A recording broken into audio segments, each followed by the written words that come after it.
Welcome to the party. I'm Sam Ekstrom of Locked On Sports Minnesota. One of us makes a cameo in the new Netflix documentary with Kirk Cousins. Find out who it is after this. Locked On Sports Minnesota podcast. It's endless Minnesota Vikings talk with the diverse voices of your local experts. It's time for the Minnesota Football Party. It's your guys hanging out talking next-level Vikings football. So join in with Pro Football Network's Arif Hassan, Locked On Vikings Luke Braun, Superior Sports Talk's Luke Inman, and Vikings insider Sam Ekstrom, plus the biggest names in Minnesota football for the Minnesota Football Party. And it starts now.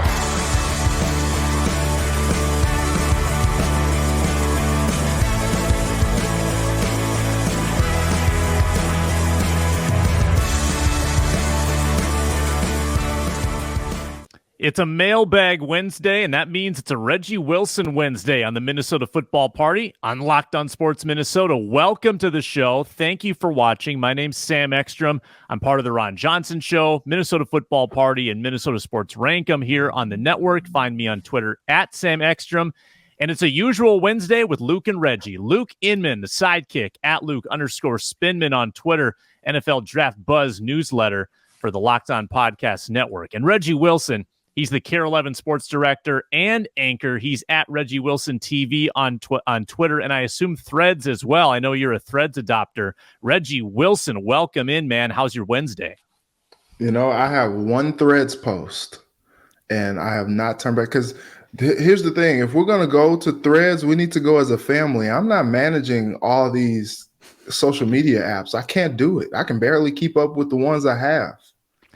I think starting over for me is the most intimidating bit because I don't really do Instagram. Like I consume, Reels and some of my friends, but I don't really post on Instagram. I haven't tried to create a following.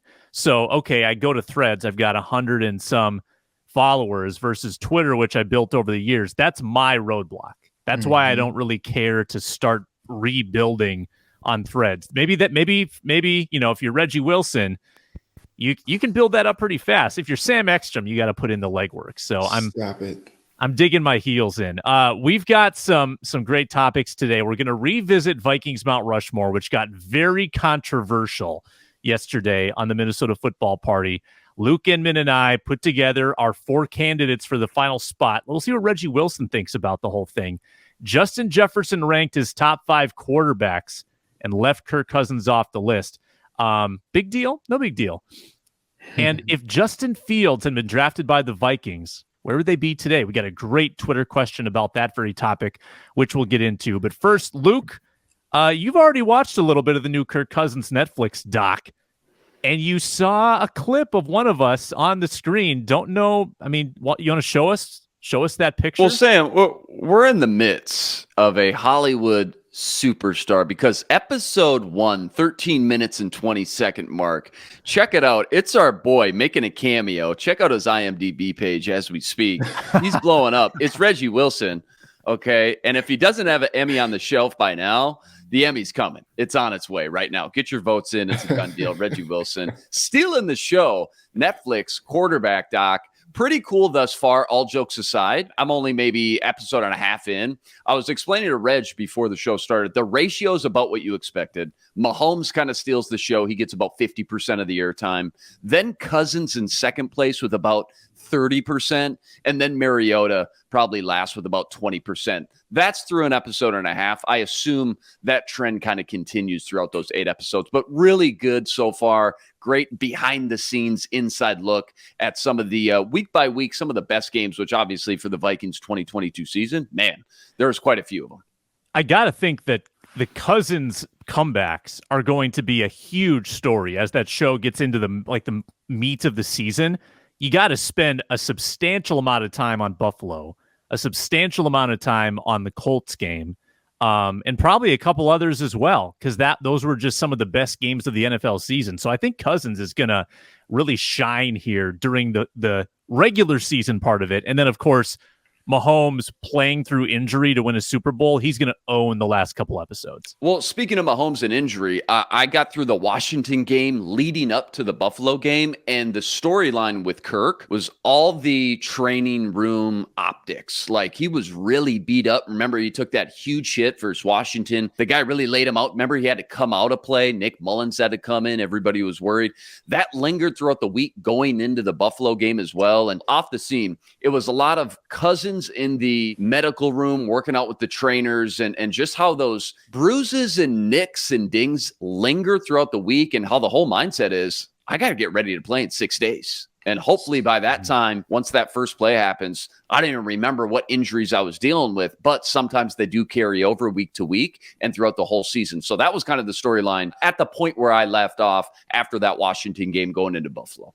So before Luke just gives the whole thing away before anybody gets to watch, I think what's interesting about Kirk Cousins is a couple different things. I remember several times, and Sam, you were there a few times as well. Adam Thielen was asked about Kirk Cousins' toughness. You remember that?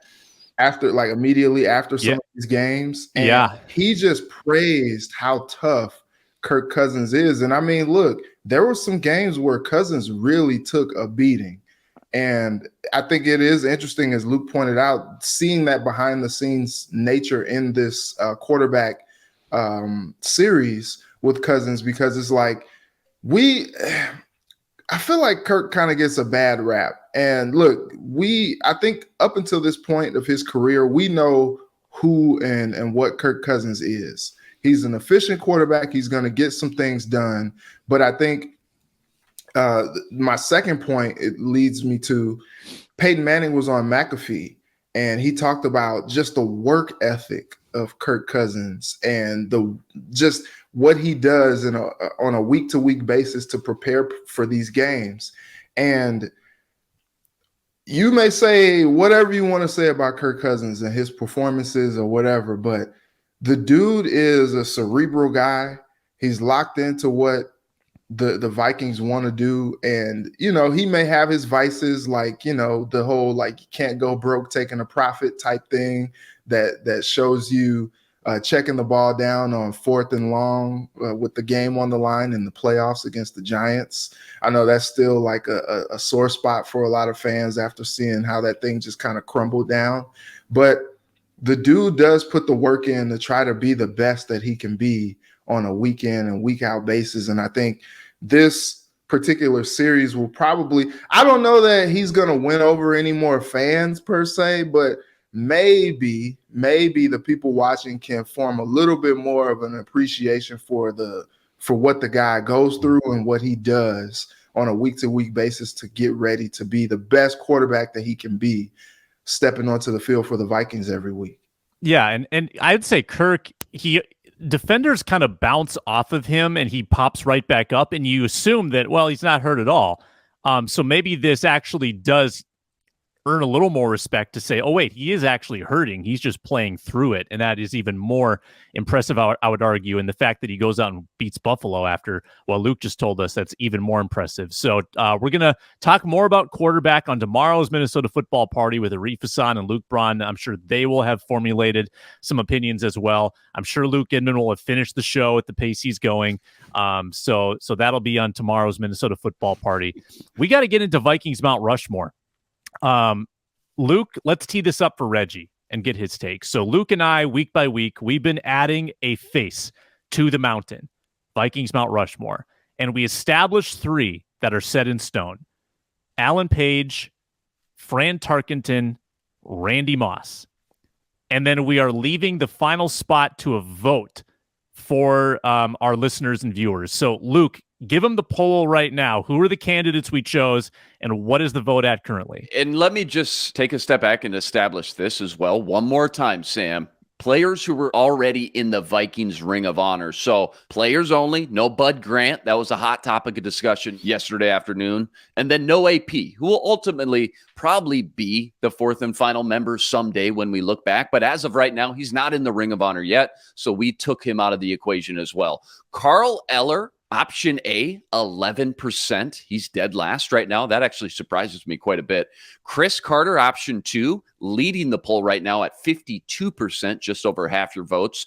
Jim Marshall, he's in third place with 17%. And Randall McDaniel is in second place right now with 20%. Over 1,000 votes. This was posted yesterday afternoon, so not even 24 hours yet, but plenty of time to get your votes in still. We're going to run this all week. We'll announce the winner next Tuesday on the football party with Sam and myself. But Chris Carter kind of running away with it right now, but again, plenty of time, still 5.5 days left to get your votes in. Yeah, Reg, I know you didn't grow up here, and I know that, and none of us, saw the guys in the 70s play football. But do you have a take on those final four? Carter, Eller, Marshall from the Purple People Leaders, and then Randall McDaniel, the Hall of Fame guard. That's tough, man. That's really tough because you could argue vehemently, like just screaming at the top of your lungs for Carter, McDaniel, or Marshall. Like those three guys. Like, is there a way to do a 3-headed monster for that fourth spot? Right. You know what I'm saying? Like, because you leave off Carter and you're like, wow, this dude is one of the most productive receivers in NFL history. And you're like, how do you do that? Like, right. The dude was the dude. And then you leave off Jim Marshall. We were talking just before this pod started, 127 sacks. Like, usually that's just like that. Those are monster numbers for a defensive guy.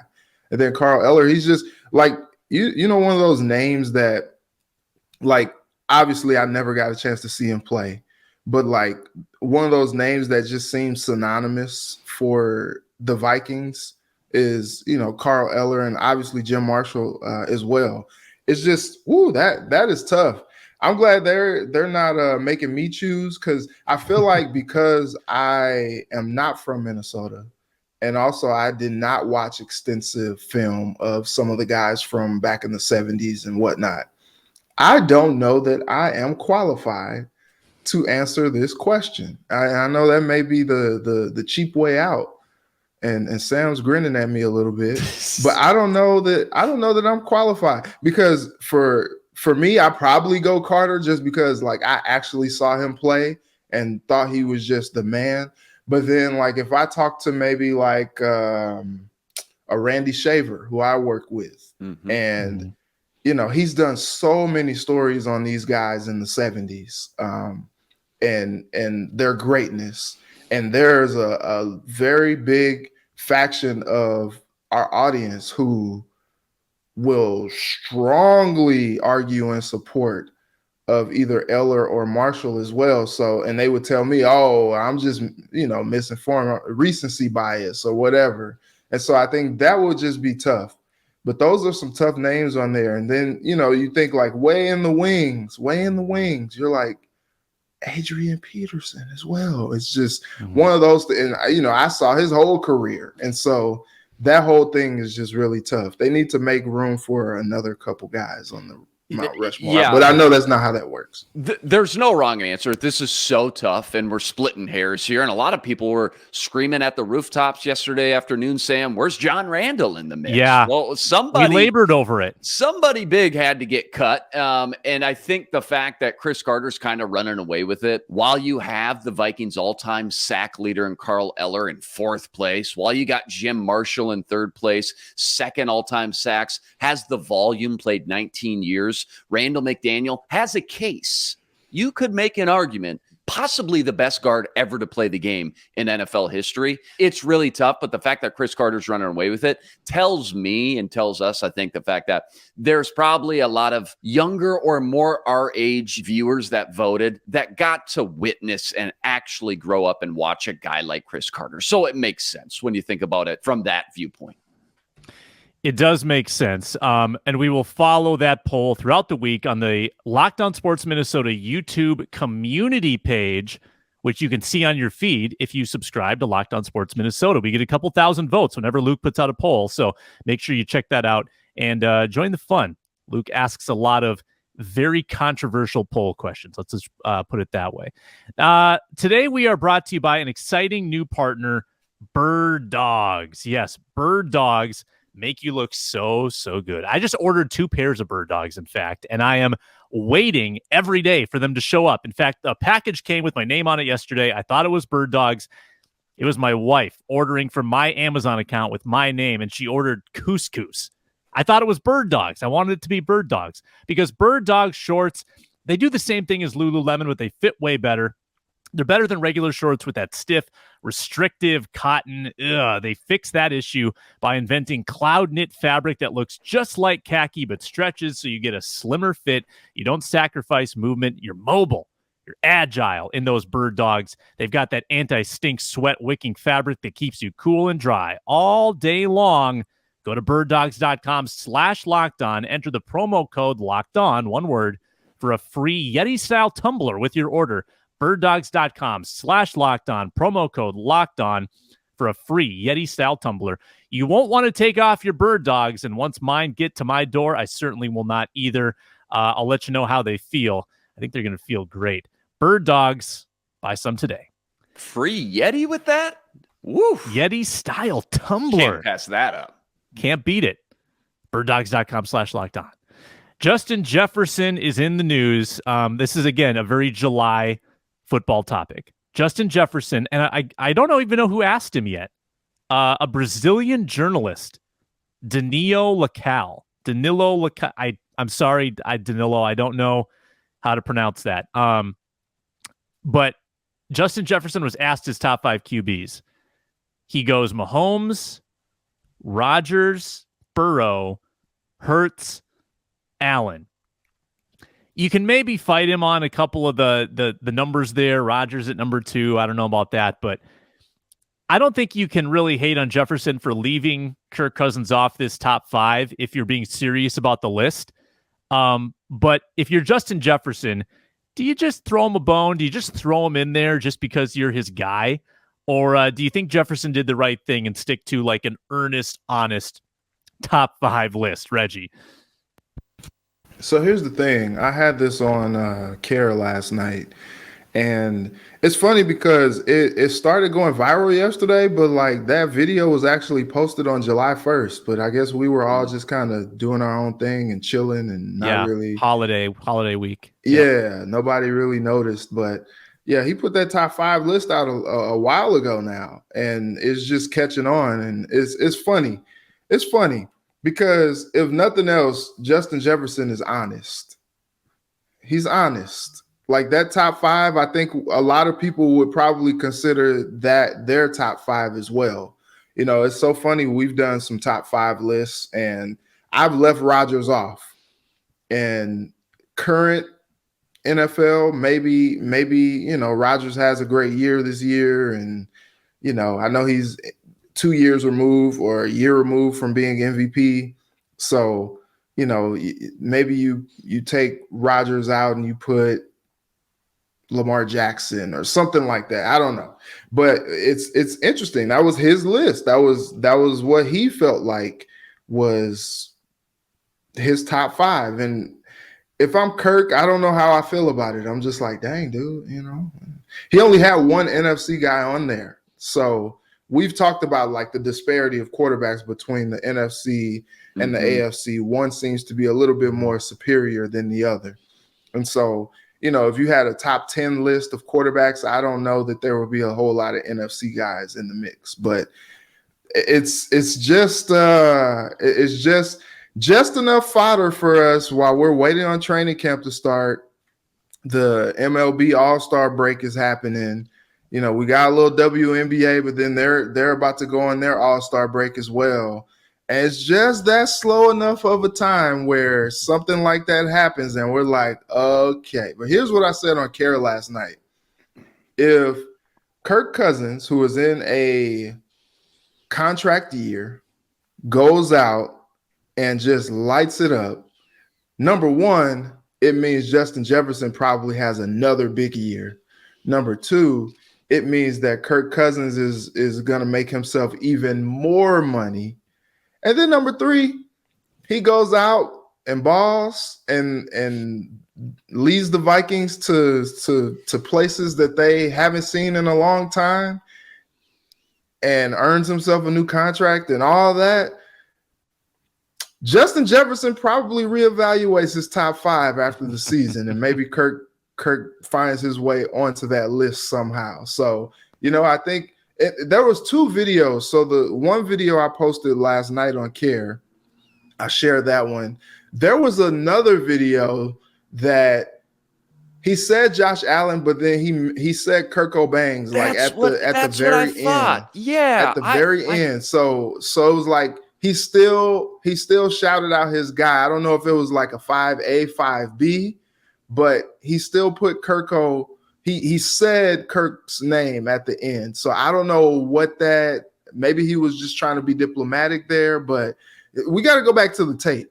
We got to throw the challenge flag out here. What did you call him? Well, we call him Kirk Cobain or Kirk O'Chains, right? Something like that. Kirk something like that. Yeah. Sam, I was going to ask you, the one and only time I watched the clip, and this was probably a week ago, I swear I heard him say Kirk Cobain. Like, give a shout out to Kirk. And like Reggie mentioned, Kurt Cobain, I think is what he was saying. There you go. It was like a 5A, 5B, like Reggie mentioned, but he shouted his quarterback out.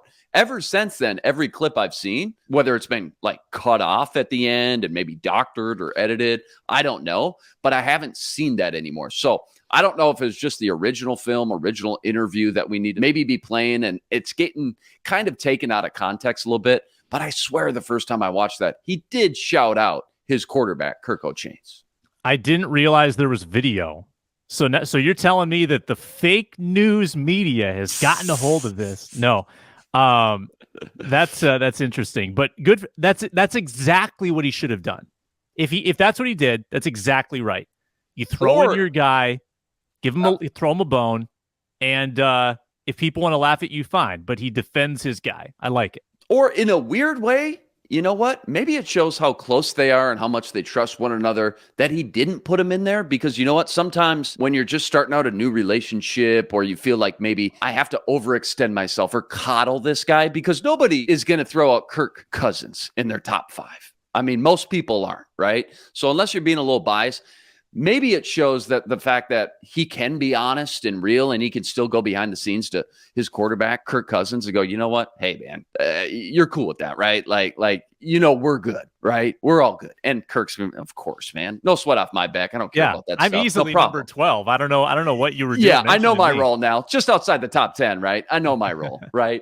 But otherwise, it's like, dude, you're not being real. You're not being honest. You're not being authentic. You feel like the need to maybe bend some truths, or again, coddle your quarterback a little bit because that connection or maybe trust isn't quite there yet. Maybe this shows that the relationship is leaps and bounds better than maybe we thought. Today, we are also brought to you by FanDuel Sportsbook. You can bet Major League Baseball at FanDuel. Could have bet the All-Star game last night, the under hit in that 3-2 finish, and you can bet the Twins going forward into the second half of the season. Can they make a play for the AL Central? Get in the action at FanDuel.com/lockedon. Great new promotion going on right now. Bet 20, get 200, or 10 times what your initial bet is. So it could be 10 to get 100. It could be 5 to get 50. You can get free money from FanDuel, whether you win or lose, with that great new promotion. Go to FanDuel.com/lockedon, or the FanDuel Sportsbook app as well, which is safe, secure, easy to use, and pays you instantly. No better place to bet baseball than FanDuel, America's #1 sportsbook and an official partner of Major League Baseball. All right, great Twitter question as we roll on here on this Mailbag Wednesday. And again, subscribe, please, at Locked On Sports Minnesota on YouTube. We're free and available wherever you get your podcasts. You can also find us on the SiriusXM app. Just search Locked On Sports Minnesota. This is from Bert. What would the Vikings look like today if Rick Spielman had been successful in trading up for Justin Fields? This was rumored at the time that the Vikings were interested. Luke Inman, draft guy, I'll give you the first crack. I think the first thing I have to ask myself is, did this buy the Rick Spielman regime an extra year? Does this buy them knowing that, okay, we went 8-9 that season with Kirk. Kirk's going to start the next 2 years because he's under contract. He had just signed that 2-year extension. So we're not going to see Fields for 2 years, but clearly this new regime now has put a lot of their chips in this new young rookie quarterback, Justin Fields. So do they get an extra year, right? Do they have this get out of jail free card in their back pocket? That's the first thing you got to ask yourself. Then the second thing is you look at the domino effect in the actual draft. So they draft Justin Fields. They move up to do it. That means they don't have all those third-round picks and fifth-round picks. That means guys like Christian Darrisaw is in here. That means guys like Cam Bynum and Kene Nwangu is in here. Okay, so the following year, instead of drafting Lewis Seen after a big trade back, do they target the top tackle on the board to replace Rashad Hill, who likely started that 2022 season? Maybe a guy like Trevor Penning, who went 19 to the Saints. Maybe that's an option. So I wonder, first and foremost, is Spielman and Zimmer still around? Do they keep Spielman but go look for a new head coach like Kevin O'Connell to try to bring that marriage together between a offensive-minded quarterback guru head coach and this new young quarterback they're trying to develop? What does that whole front office and head coaching scheme look like? And then the domino effect again, the trickle effect, snowball of the draft itself. No Darrisaw, no Bynum, no Kene. But who else did they draft in place of that? I got to imagine they would have targeted the top offensive tackle the following year, like a guy like Trevor Penning. Yeah, would we have seen Justin Fields at all at this point if they had drafted him? Because at the time, Kirk Cousins was signed through 2022, so last year. So 2021, Fields almost certainly rides the bench. Vikings have a down year. At that point, there's a crossroads, right? They might have still fired Spielman and Zimmer and said, you are not the guys we want grooming our next franchise quarterback. So then they clean house. They bring in, maybe it's Kwesi and KOC. Who knows? Maybe it's the same situation. And at that point, you've got your future quarterback. Does Kwesi operate differently in that 2022 offseason? Because remember, he gave Kirk the 1-year extension. That's why he's still here in 2023. Does he hold off on that extension? I think he does. I think he lets Kirk play out the contract, maybe even trade him. I think that a trade is far more likely in that circumstance. Maybe you've then got a little more draft capital to build around Justin Fields, and we see Justin Fields on the field last year for the Vikings. I think that's a somewhat realistic scenario. So, Luke, you're the draft guy. If it's a scenario where it's like this season for Kirk, like just going into a contract year where he's kind of like a lame duck, if you will, and he goes out there and he balls out, but the team has kind of made their decision like, hey, we're moving forward, you know? And what's funny about that is them moving to Justin Fields this year kind of makes sense, like from all the other moves that they've done up until this point. But if they lose Kirk after this past season and he has the year that he had last year, do they get any compensatory picks or anything like that because Kirk walks, or how does That's a great question. Yeah, that's a great question. The compensatory picks are still a little cloudy and murky for me. I believe they would have, though. And it's kind of a rare case to see such a big prize free agent like a big name quarterback even test the waters and hit free agency. I imagine if it checked all the boxes of what's necessary to receive that compensatory pick, which I don't know why it wouldn't.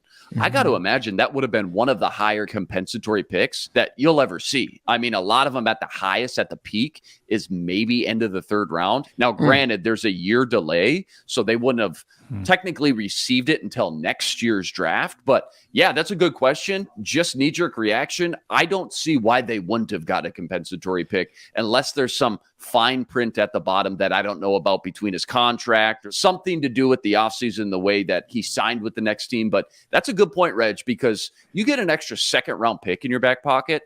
That's a potential starter, and that's a lot of draft capital. Yeah, even if they're, that's a lot of draft capital. Even if you don't use that pick, if you want to move it and move up or trade back for future extra picks and stockpile, whatever it may be, that's a lot coming back for a guy that's going to walk regardless anyways, and it helps soften the blow of whatever you had to use to trade up to go get Justin Fields in the first place. I think the big thing is no matter what happened with Kirk Cousins this year, at this point, one of the biggest variables of drafting a young quarterback is having this 4 or 5 year window of being able to pay your quarterback, typically the most expensive position on the roster, pretty much peanuts, and being able to build a Super Bowl window. So you got to take advantage of that. As much as I'd love to see guys be able to sit for a year, maybe a year and a half, just to learn the nuances of the NFL, especially at quarterback, eventually you got to pull the trigger. You got to get this guy in here because our 4 or 5 year window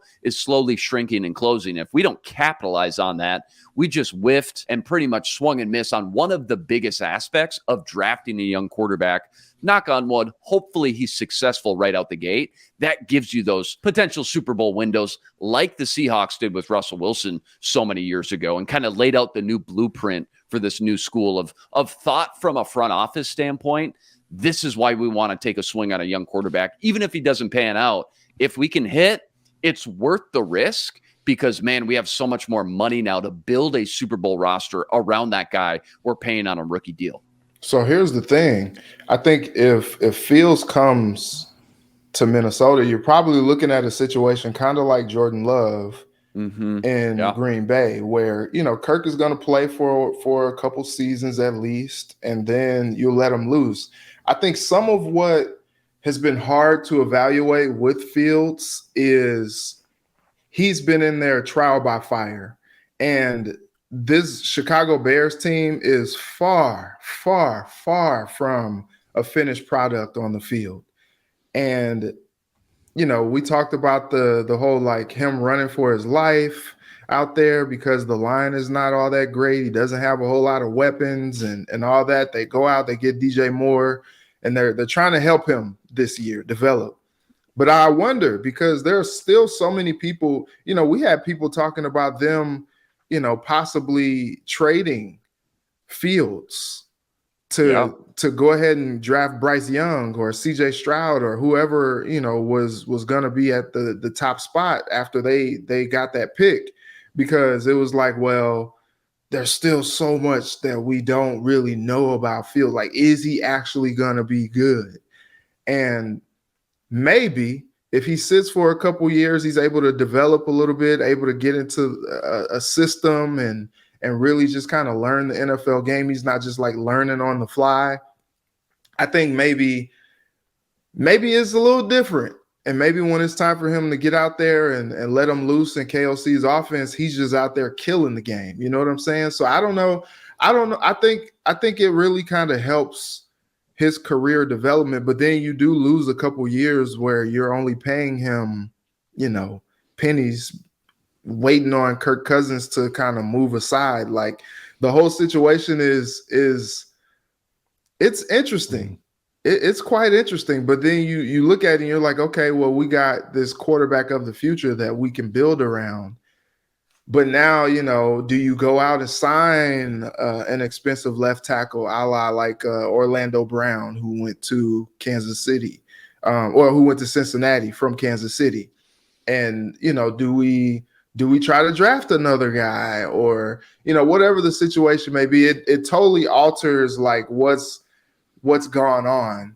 But I think you kind of are willing to take that chance when you got a guy where you feel like is a franchise quarterback, and maybe we see a little bit more from him after he's kind of sat a while, as opposed to getting out there. I just saw a quote from Jim Irsay yesterday. They got Gardner Minshew there, and he could definitely start and win them some games and be a competent starter for them. But they drafted Anthony Richardson up high like that. He's like, look, Gardner can do some good things for us out there, but we drafted Anthony Richardson. We have to play him. Well, Anthony Richardson only had one season of starting at Florida. He's going to take his licks. He's going to take his growing pains. And Irsay talked about that. And we may see something similar to what we saw out of Justin Fields, but if Fields was able to sit for a bit behind Cousins, maybe we don't see such the growing pains from him, and he's able to work on some things while he's just kind of sitting behind Kirko for a bit, and then he comes out and lights it up. Yeah, a lot of good points there. Just real quick, Reggie brought up the fact that, all right, maybe we go sign a guy like Orlando Brown. Boy, it's been a long time. It's been a lot of off seasons, guys, since Vikings fans have been able to get excited about free agency because there is just no money on this salary cap when you have a quarterback soaking up so much money. And it's just funny how much flexibility all of a sudden you have when you're paying a quarterback rookie money on that rookie scale, the things you can do to start placing those pieces around that quarterback, like going to make a big splash, a guy like Orlando Brown, just for example there. And then the other thing before we wrap up, we got to imagine it just for 10 seconds. The thought of drafting in the 2020 draft, arguably the best blue chip wide receiver prospect in the last decade, and then marrying that guy with a potential franchise quarterback in the very next draft in Justin Fields. Boy, a Justin to Justin combo for the next decade in purple would have been awfully exciting to at least watch develop and progress over these next 3, 4, 5 years, especially if you got an offensive mind like Kevin O'Connell, a young, fresh quarterback guru, offensive-minded, scheme-worthy coach to kind of ride the bus, right? Drive the ship a little bit and develop those guys just like Sean McVay did with Cooper Kupp and Matt Stafford and guys like that. So, yeah, that would be awfully exciting as well. A Justin-to-Justin combo for the next decade. How about that? And it's not like Fields has had any supporting cast whatsoever in Chicago. So maybe if you give him a player of that caliber, maybe we feel a little differently about what he can do with his arm going downfield. And one quick cleanup, talking about compensatory picks. And it's not fully baked in my mind either, but I do know the third round is the highest you can get. Okay. So third through seventh is on the table, and then they cancel out, right? So you gain the third round, but it cancels out because you signed this other guy that was also a third round value. So the Vikings are flush with cash next free agency, right? Like that's the plan, is to have a lot of money available. So they could lose Kirk for a third round valuation. But then if Kwesi goes and gets like the best player at cornerback on the market, that could cancel out the Kirk comp pick, right? And in fact, the Vikings may not get any comp picks because they might be bringing in more than they lose. So that's kind of how that works. So Kirk is a piece of it, but unless they lose a bunch of other pieces as well, they may not end up landing any comp picks in 2025.